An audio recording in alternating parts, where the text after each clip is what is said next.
Instacart helps you get beer and wine delivered in as fast as an hour. So, whether you need to fill the cooler for tailgate season or fill your glass for Pinot by the fire season, you can save time by getting fall sips delivered in just a few clicks. Visit instacart.com or download the app to get free delivery on your first 3 orders. Offer valid for a limited time. Minimum order $10. Additional terms apply. Must be 21 or over for alcohol delivery where available. Instacart. Add life to cart. Welcome to Dear Prudence. I'm your Prudence, Janae Desmond Harris.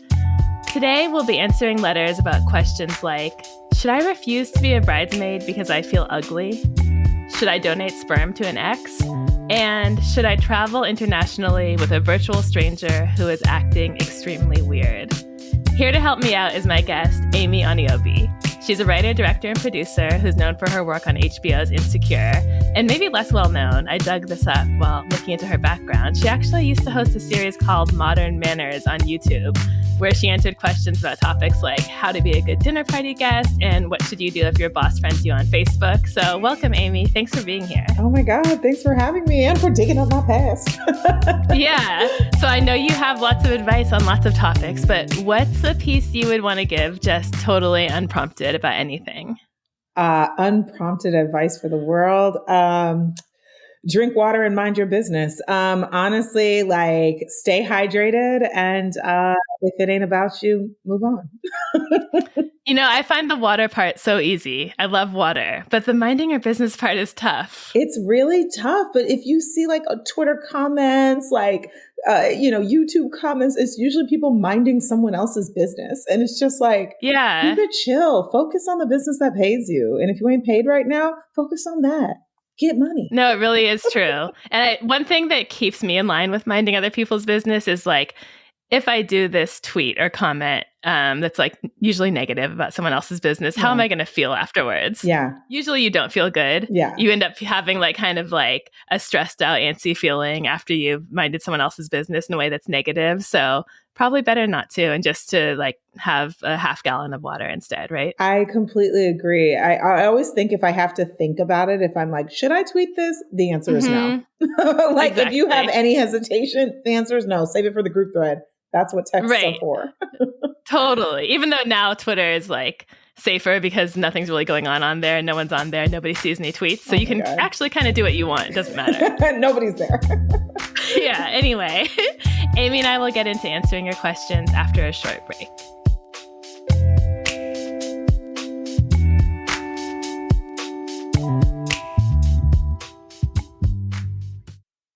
Can't get enough Dear Prudence? Then you should definitely join Slate Plus, Slate's membership program. You'll get to hear me answer an extra question every week just for members. With your subscription, you get ad-free listening across the Slate network and unlimited reading on the Slate site, including all Dear Prudence columns, past and present. Go to slate.com/Prudie Plus to sign up. It's just $15 for your first 3 months. Again, that's slate.com/Prudie Plus. This podcast is brought to you by Progressive Insurance.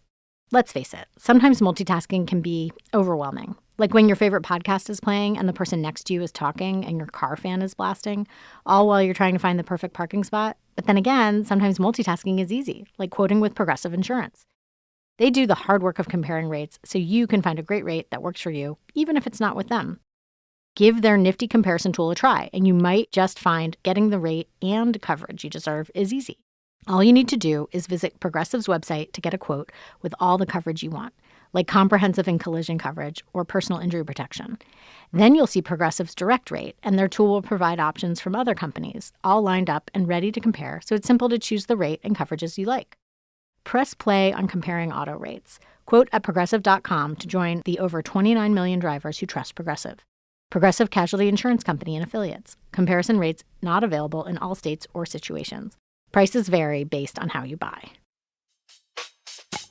Welcome back. You're listening to Dear Prudence, and I'm here with Amy Oniobi. Let's get started with our first letter. It's titled, Not a Bridesmaid Type.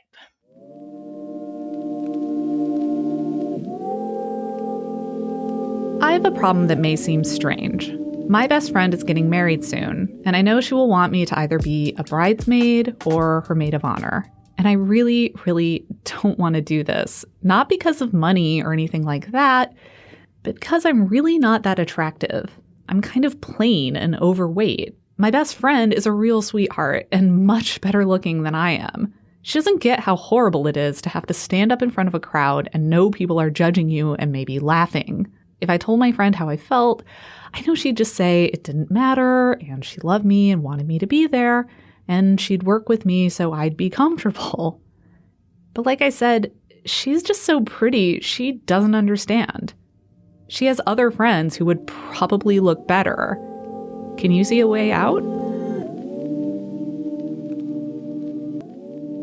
So, I guess I just want to acknowledge that self-consciousness about appearance is a real thing. And it's a real thing for a reason in a society that makes a big deal about looks. And I've definitely dealt with it. And I know that it can take you out of an experience if you're preoccupied with your issues, with the way you look and how people are seeing you. And I actually have memories of events in my life where the memory is overshadowed by the way I remember feeling that day about how I looked and how I didn't like it. So even though this concern can come off as a little superficial, like, I guess I just want to nod to the fact that it's a real serious thing that a lot of people deal with. Yeah. I mean, this question is devastating to me because it's so sad to think that because of how you look, you will hurt your friend's special day. First of all, she's used to looking at you, so she likes how you look. Right. It doesn't matter what you think you look like. Your friend likes how you look. And then also, makeup does wonders. I feel like on a wedding day, you get your makeup done. Everybody looks a little bit different. And part 3, it's about how your friend feels. It's her wedding day and not to be like, I don't know. I always think of like, I've been a bridesmaid so many times.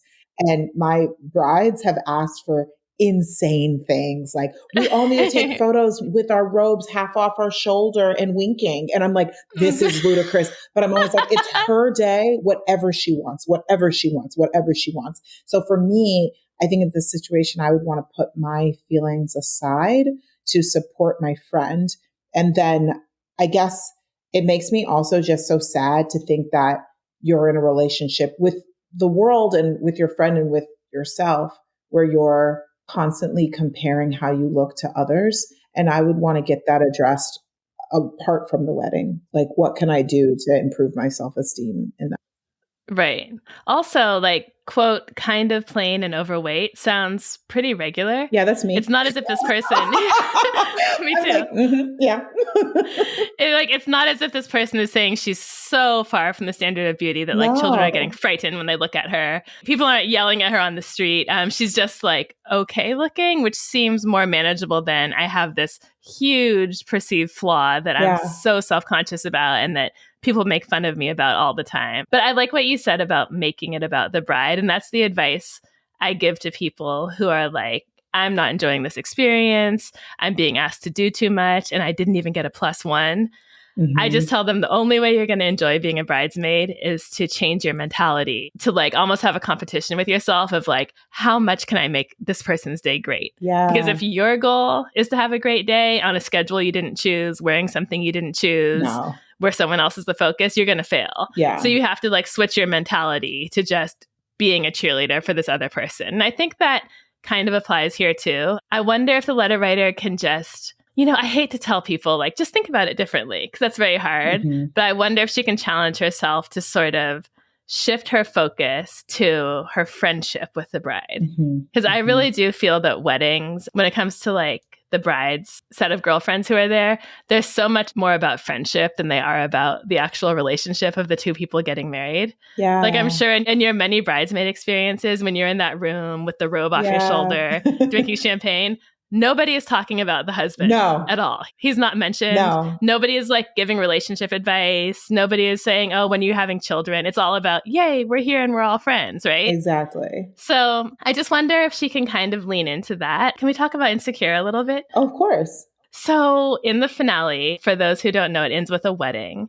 And the two of the main characters, Molly and Issa, have this really touching exchange about their friendship and like thanking each other for being there for each other. That's actually the part that made me cry. Yeah. And I just think it's so emblematic of how a bride and maid of honor or bridesmaid relationship can like deepen a friendship, solidify a friendship, be a reflection of a friendship, and not at all be about how people look, right? Now, I get it. You're getting hair and makeup done. You do care.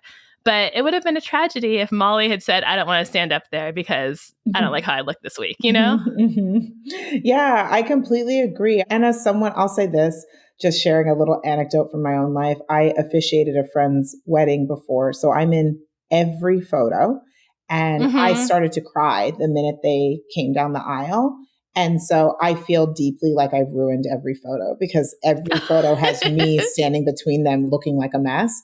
And I remember telling my friend, his name's Garrett, and being like, Garrett, I'm so sorry. I like look awful. And he's like, you look like you care. Like he was just like, all I see is that my friend cares and that she wanted to be there and we chose the right person to do this. He's like, yeah, I'm not hanging it on my wall, but the memory is sweet. Because I truly look a fright. So all that to say, like, no matter how you look, the emotions of the moment are going to be your friend being like, all of my people are here. And that's more important than anything else, I think. Right. And on a practical level, letter writer, like you are going to be seen and perceived by everyone at the wedding, whether you're a bridesmaid or not. So like you'll be there in your body with your face. At least if you're a bridesmaid, you'll probably have professional hair and makeup. Yes. So that's actually going to take everything up a notch. Oh, 100%. And then just what you said, the bride would be willing to work with you. And the bride sounds amazing. I just wonder if you can think about what would help, what would make you feel as good as possible, whether it's a style of dress, a color, a hairstyle. It sounds like she would be really accommodating. Yeah. So I would go into this just thinking not how can I get out of it, but what could make it as painless as possible for me. I've done a thing where I wear like a cool wig, like a different color. I'm like, I'll be blonde for this event. So just so I can feel a little different from myself. So maybe you have a hairstyle. I love the idea of a hairstyle or something that switches it up. Yeah, something that makes you feel like someone else. You're not you being observed. You're someone else. You're a character. You're a bridesmaid for a day. I think you can get through this. I really want to say strongly that you can't back out of this. You just can't do it. Don't do it. Yeah, you can also, like, if it's something you do, you can drink or have whatever substance you need to feel more relaxed. Yeah, whatever it takes to just get those nerves under control and get through the day. So our next question is titled, Jamaican Me Crazy.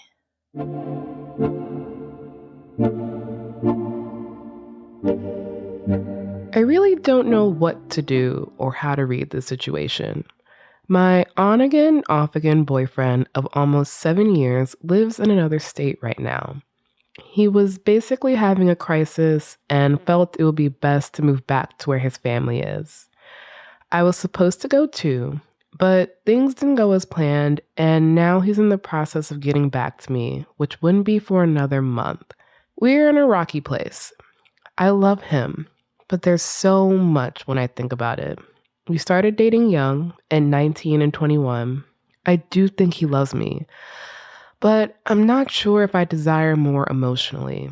I would want to be married sooner rather than later, and I question how much it is of a priority to him.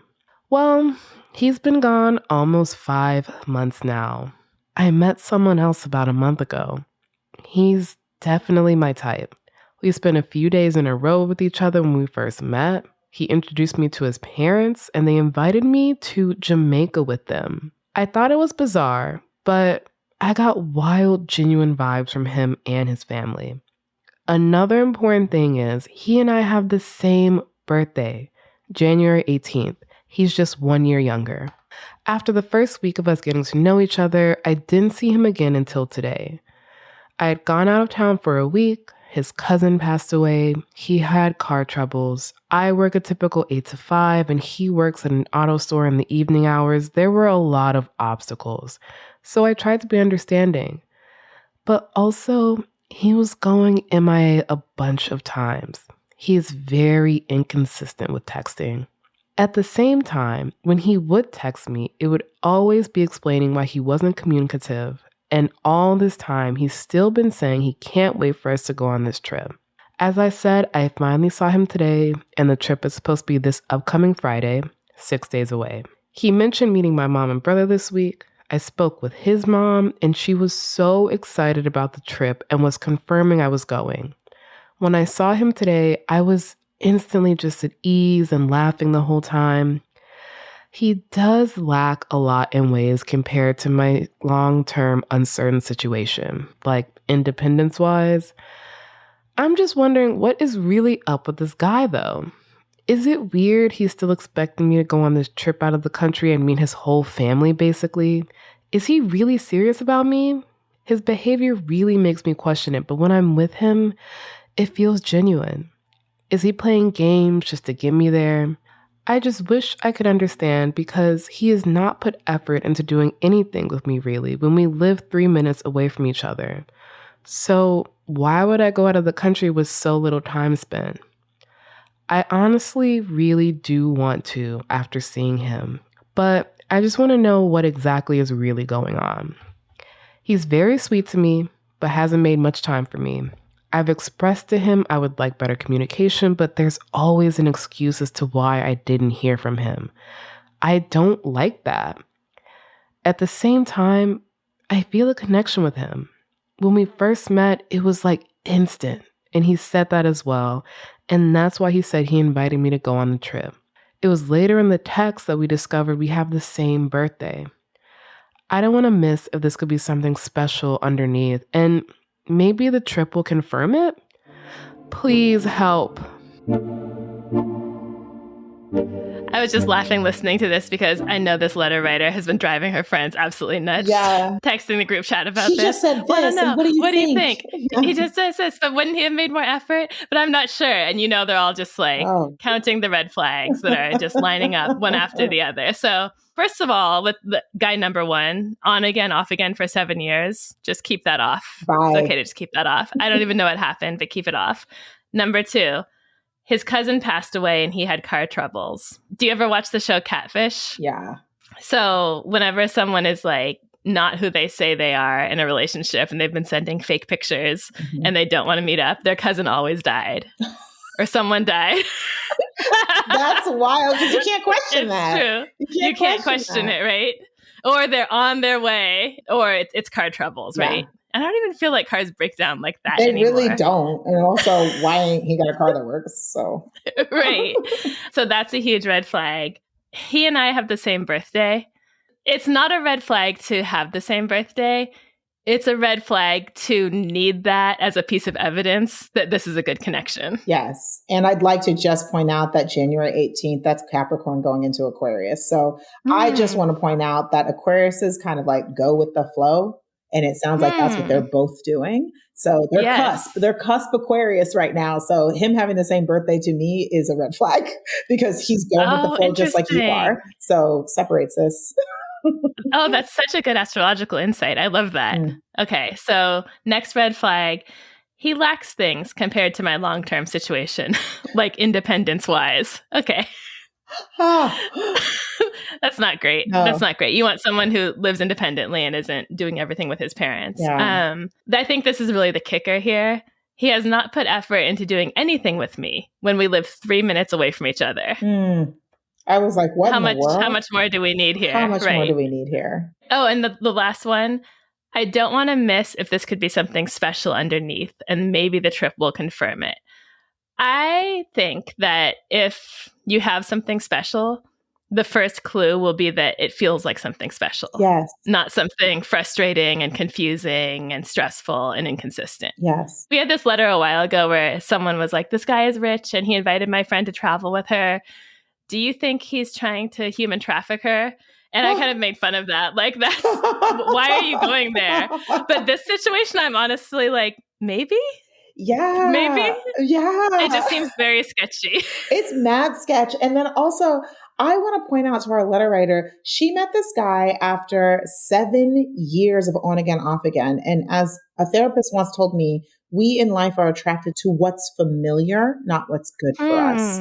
We're attracted to what's familiar. So that's why people in abusive relationships return to abusers, because it feels familiar and it gives them the same butterflies, and butterflies are your trauma lighting up. It's not always love. Wow. So the fact that you are attracted to this guy after coming out of a situationship and you're literally trying to talk yourself into another one, red fucking flag. You're attracted to what's familiar.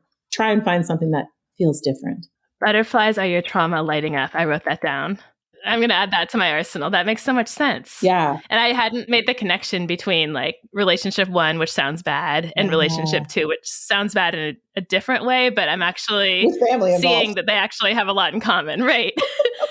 So more from like the world of therapy, there's a self-helpy quote that says, you can't lose what is meant for you. Yes. I don't know who to attribute that to, but I've always found that really comforting. I think there can be this worry in dating, like, what if this is the one? And all I have to do is put up with all this nonsense and inconsistency so I can have the one.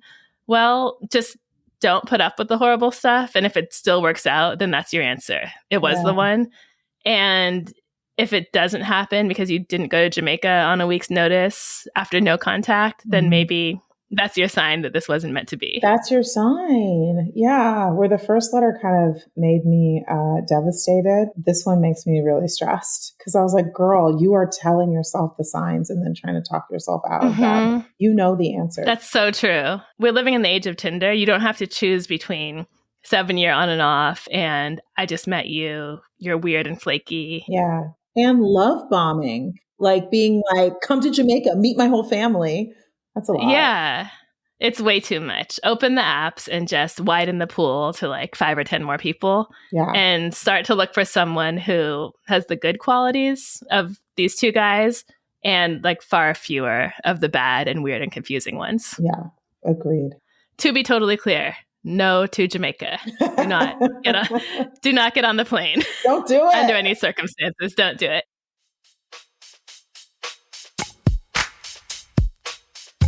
You're listening to Dear Prudence. We need to take a break, but when we come back, more letters from you and advice from us. Stay tuned. Picture this. You're sitting at your Thanksgiving dinner and you surprise your family by starting an argument.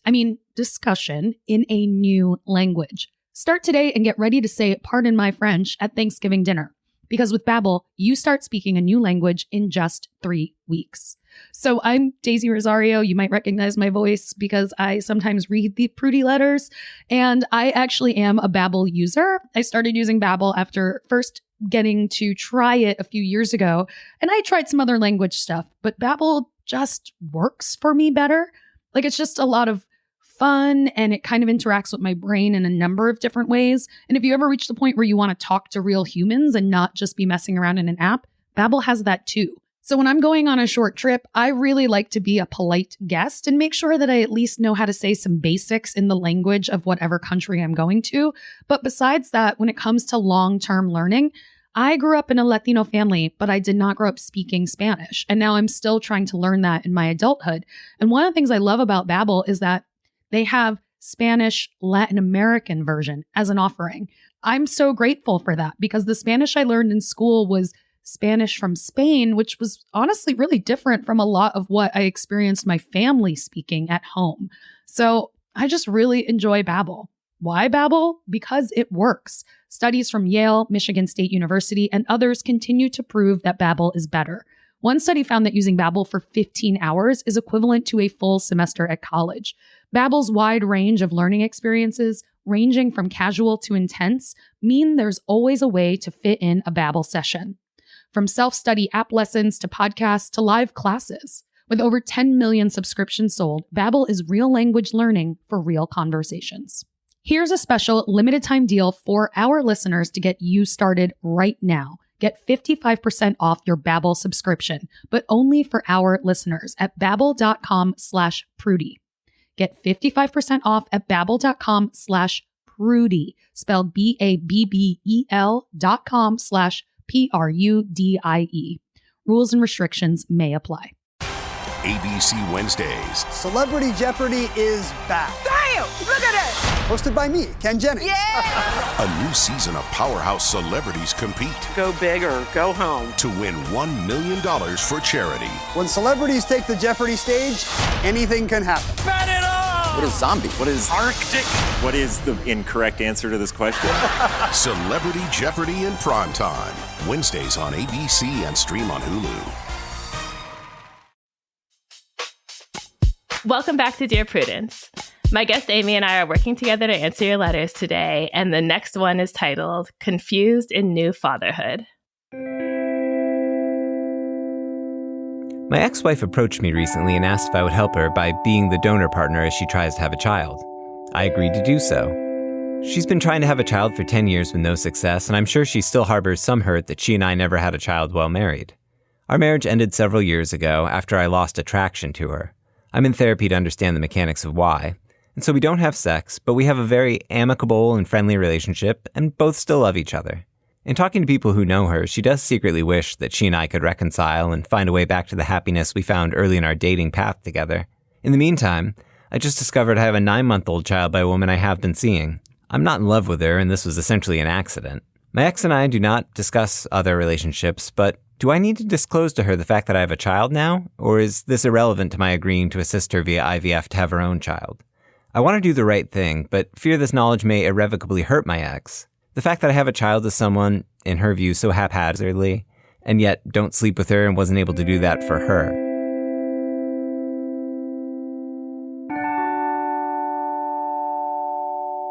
I love how he's like, well, I'm definitely going to have a child with my ex. That decision is made. That is wild. Like, just the way he's like, it's happening. Oops. Yeah. Like, just how many facts should I share around it? But let's go back. And I know you didn't ask letter writer, but maybe this isn't the best path forward. Yeah. It doesn't sound like the best path forward to me. Oh my gosh. It's like a little strange to me that he feels beholden to father her child just because he knows of her history of struggle.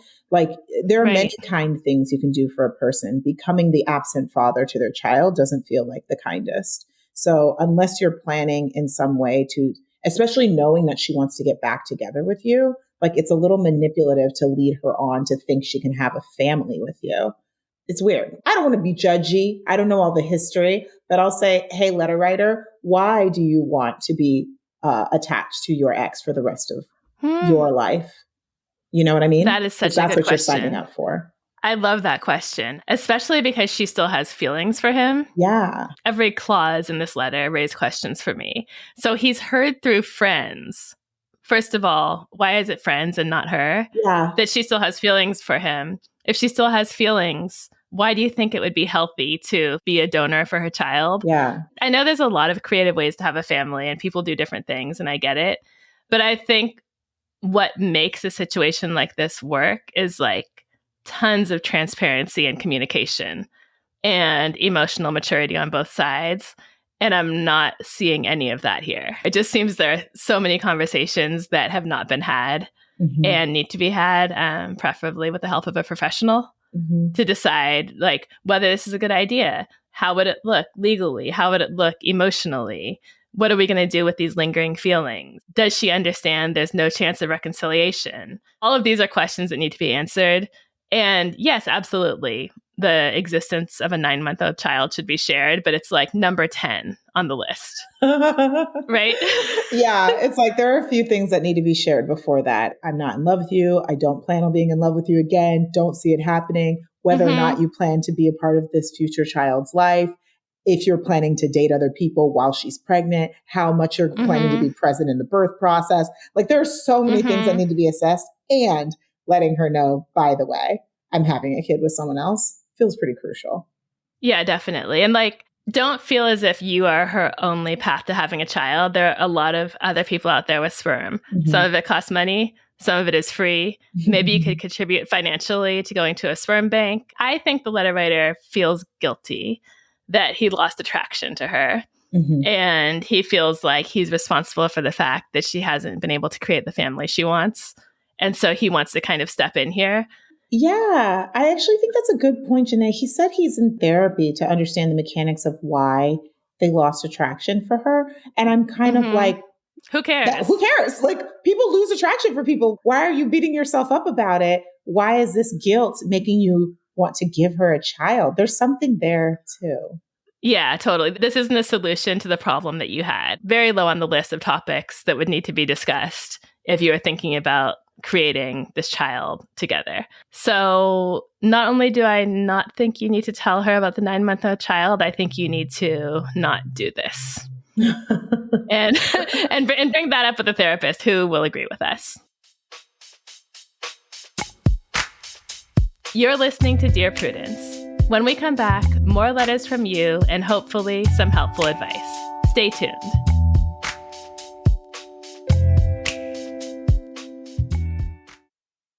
This episode is brought to you by Pete's.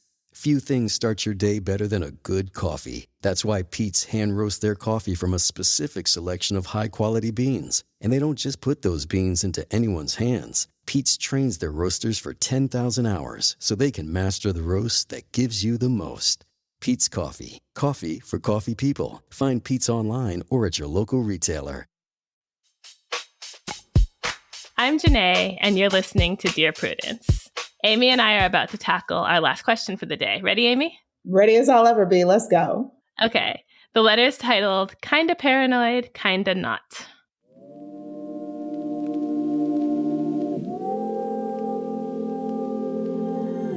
I have been in a serious relationship for some years now, but one thing that has seemed to bother me was how obsessed my boyfriend is into true crime. He enjoys reading in detail murder stories and getting into the nitty-gritty of all the gore. He has seen a lot of crime scene photos, and he says he's just a crime junkie for those kinds of stories. He doesn't strike me as someone who would do harm to me, but I do have anxiety, and sometimes I worry about the future and my livelihood for obvious reasons. My boyfriend is desensitized to dead people and dead bodies and reading crime stories about how people murder. I try not to overthink myself too hard, and his argument is that it's not unlikely to be interested in these kinds of things because look how popular these types of shows are on cable and the internet. I have discussed this with my mom, and she thinks it's strange, but did mention how men do like gore stuff. Do you think I'm overreacting, or do you think there is some concern there? If there is a potential concern, how do you think I should address it? I want a future with him and a life together, and want a long future at that. LOL. I love how she's like, I don't want to die. Yeah, I don't want to be killed. I don't want to be murdered. Oh my gosh. I do want to be with him. I just don't want to be dismembered. Yeah. Amy, do you like true crime? I hate it. I'm not a true crime person. I've listened to like one true crime podcast and I was like, okay, I get the vibes. I'm not into it. So I think that's the right way to be. Like, I think that is a sign of being a good person, that you don't enjoy hearing about terrible things that really happen to real people for entertainment. I have to admit that I am a little bit of a true crime person. I used to be more. I've gotten more sensitive as I've gotten older. Mm-hmm. So like I'm gradually starting to find it more and more upsetting, which I think is a healthy feeling. But I can also relate to the letter writer's boyfriend who just listens and is like, I think it takes you, you know what I think it's good for? It takes you so far out of your own life and your own problems by hearing about these problems that are so much more dramatic and worse and more tragic that it's like a break from your own dilemmas. But to me, that's the purpose it serves. So I can absolutely see him listening to it in that way without like secretly fantasizing about killing anyone.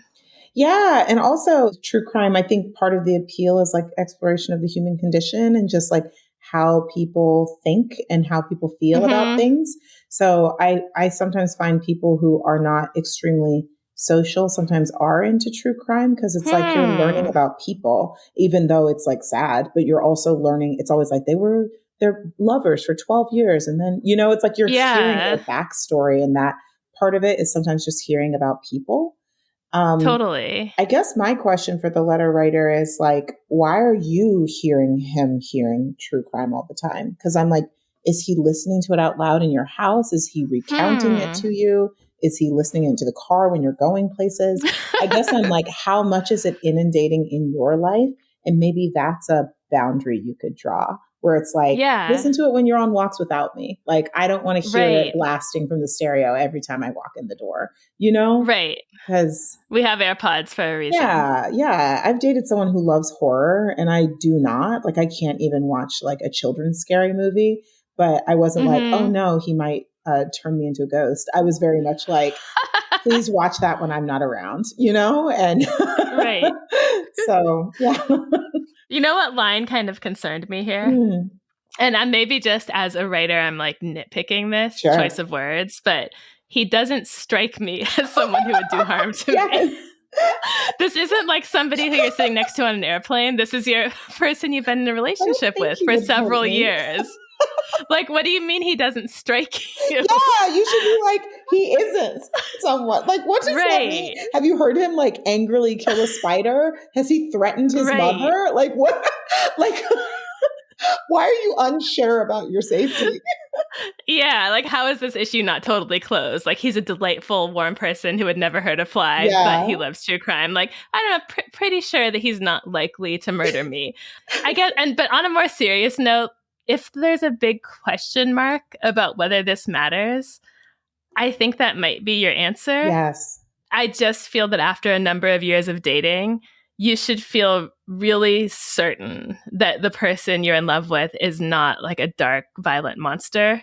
I don't think you want to be turning to an advice column to weigh in on that when you're the one who's with him every day and you know how you feel. And I'm big on listening to instincts, which I know can be like shaped by trauma and biases and everything. But in general, I think women in particular have really good instincts. If there's something just nagging at you about this guy that's making you scrutinize like his podcast and documentary viewing habits, I would pay more attention to that. I would really sit and reflect about that. Maybe journal, maybe ask yourself, is there anything outside of what he watches and consumes that makes me worried? Because I just want you to be a lot more sure than you are about the type of person he is. I agree. I think that's such a great point. It's like there is like some uncertainty in her safety. And I also think like, if it's just we have different interests and this bothers me that he likes something I don't, I sometimes ask myself, how important is this interest in my life? Like, and maybe it just goes back to what I was saying about when is he listening to these things and why is it so much a presence in your life? Because I actually like dating people who have different interests than me. Because it's like, oh, we get our own time. Like we get you have things you like, I have things I like, and we come together. But some people like need to date someone who likes the things they like and need to be with someone who there's more overlap. And if that's really important to this letter writer, then I completely agree with you, Janae, where it's like, maybe it's not, I physically feel unsafe in the house every time I am alone. I've woken up at night and he's staring at me as I sleep. Like maybe it's not that, but also maybe it's just like, I really want someone who loves rom-coms and comedy and he doesn't. And that means we shouldn't be together because this is way more important to me than I thought. Absolutely. Okay, those are all the questions we have for this week. It's been fun and hopefully helpful. Thank you, Amy. Of course, this was so much fun. Oh my gosh, I feel honored to get to share the letters with you. Thank you so much. Watch Amy's latest work, Survival of the Thickest, on Netflix with Michelle Buteau. You can also follow her on Instagram and the site formerly known as Twitter at AMYANIOBI to stay up to date on her latest projects. Do you need help getting along with partners, relatives, coworkers, and people in general? Write to me. Go to slate.com/Prudie. That's slate.com/PRUDIE. The Dear Prudence column publishes every Thursday. And if you'd like to hear your question answered on the podcast, we are looking for letter writers who would be comfortable recording their questions for the show. You can stay anonymous, don't worry. Dear Prudence is produced by Sierra Spragley Ricks with a special thanks to Maura Currie. Editorial help from Paola De Verona. Daisy Rosario is senior supervising producer, and Alicia Montgomery is Slate's VP of audio. I'm your Dear Prudence, Janae Desmond Harris. Until next time.